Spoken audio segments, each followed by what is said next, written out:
As histórias, elas vão moldando, né, toda a humanidade, vão moldando todo o nosso conhecimento. A gente até usa muito bordão, né? Tudo sobre histórias, né? E na verdade toda a nossa vida, todo o nosso dia a dia, é sempre uma história que a gente está contando. E você voltou lá no Paleolítico falar, né, das pinturas e tal. E eu lembro que nós temos uma área dentro da filosofia chamada filosofia da ciência.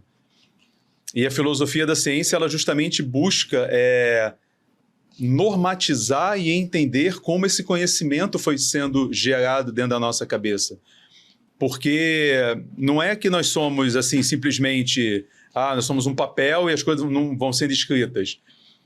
Cada um aprende e apreende de um jeito porque nós temos os nossos sentidos e as nossas emoções que servem como filtros e fazem tudo isso. Então, o cara lá na caverna, eu lembro muito de uma aula, primeira aula de filosofia da ciência, né? Isso, o mundo era preto e branco ainda, né? Quando eu estudei, né? Isso é século XX, né?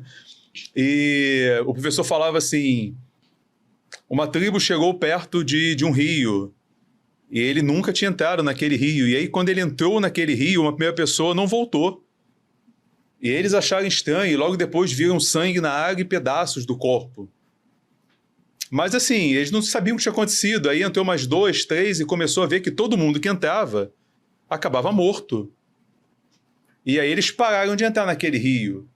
Só que aí eles falaram assim, mas tem água e tal. E eles começaram a ficar sentados na beira do rio com os pezinhos dentro do rio. E eles começaram a ter os pés destruídos por alguma coisa que estava ali dentro. E à medida que essa tribo, né, vai evoluindo essa história, eles percebem que esse rio tem um peixe que come carne humana.